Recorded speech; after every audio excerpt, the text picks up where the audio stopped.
The auction had been a joke among the station's more established merchants. Hangar Bay 47, abandoned for 3 cycles, sealed by Galactic Health Authority after the previous owner's mysterious disappearance. Most species wouldn't touch it. But Verk wasn't most species. He was human, and humans had a reputation for being either brilliantly opportunistic or catastrophically stupid. He'd gotten it for a fraction of its worth. The metal doors groaned as Verk entered his new property for the first time as owner. His boots echoed against the corrugated steel floor and his breath misted in the recycled air. The hangar stretched before him like a mechanical cathedral, massive enough to house 3 merchant frigates, though currently it held only shadows and the skeletal remains of repair equipment. "Not bad," Verk muttered, running a hand through his dark hair. "Needs work, but the bones are solid." He was halfway across the main floor when he saw them. Footprints, fresh ones. His heart stuttered. The prints weren't human, 3-toed, clawed, with a distinctive drag mark between each step. But what made his blood freeze wasn't the alien nature of the tracks. It was what accompanied them. Excrement, fresh excrement, still glistening under the hangar's dim emergency lights. Verk's hand moved instinctively to the plasma cutter on his belt. The prints led deeper into the hangar, toward the old parts storage area. Every instinct screamed at him to call station security, to back out slowly, to do anything except what he was about to do. He followed the tracks. The storage area's door hung askew. Beyond it, darkness. Verk pulled a headlamp from his toolkit, the beam cutting through the gloom. More prints. More evidence of habitation. Makeshift bedding constructed from old thermal blankets. Food wrappers, stolen from the station's lower markets judging by the Vrixian script. Then he heard it, a whimper. Verk's light found her huddled in the corner, a Keltheran female, young, her scales dulled by malnutrition and stress.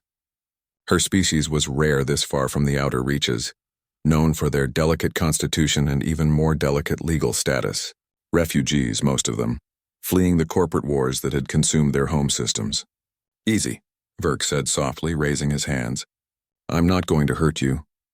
The Keltheran girl's eyes, large, amber, terrified, locked onto him. She tried to speak, but only a rasping sound emerged. How long had she been here without water?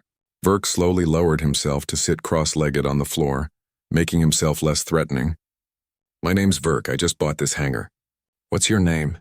For a long moment, silence, then barely audible, "Akeem." "Akeem," Verk repeated, nodding. "That's a good name. You've been living here?" A slight nod. Her claws scraped against the metal floor, those same claws that had left the tracks. "You're hungry, thirsty. It wasn't a question. I'm going to reach into my bag very slowly, okay? I've got some water." He moved with deliberate care, retrieving a flask from his toolkit. He slid it across the floor toward her. Akeem stared at it like it might explode, then snatched it up with desperate speed, drinking in long, shuddering gulps. "When did you last eat?" Verk asked. 3 days, Akeem whispered. "Maybe 4. Time is difficult." Verk's jaw tightened.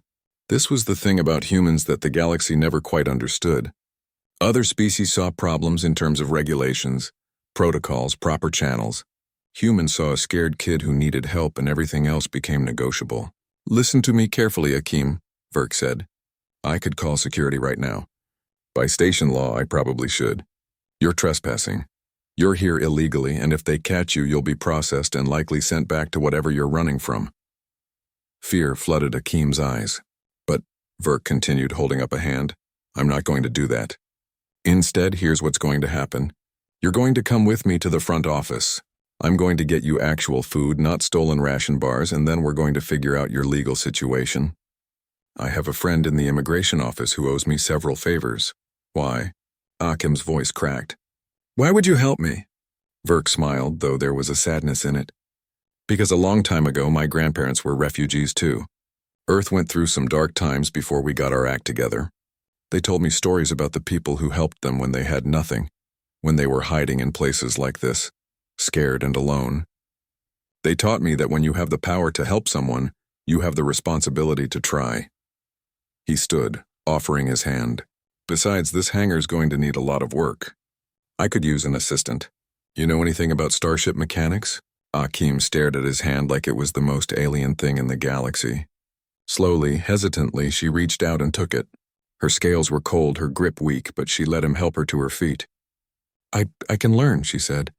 That's all anyone can ask, Verk replied.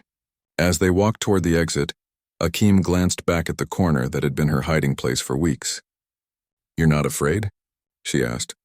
Of the trouble I might bring? Verk laughed, a warm, genuine sound that echoed through the empty hangar. Kid, I'm human. We practically invented finding trouble. The way I see it, you're not trouble. You're potential. And humans are really, really good at seeing potential where others see problems. He keyed open the main doors, and light flooded in from the station corridor beyond. Welcome to the team, Akeem, Verk said. Let's go get you that meal. And as they stepped into the light together, a human mechanic with a too big heart and a Keltheran refugee with nowhere else to go, neither of them noticed the small crowd that had gathered. Word had already spread about the human who'd bought the cursed hangar. But now they'd have a new story to tell, the story of why, when you needed help in a cold galaxy, you hoped to find a human.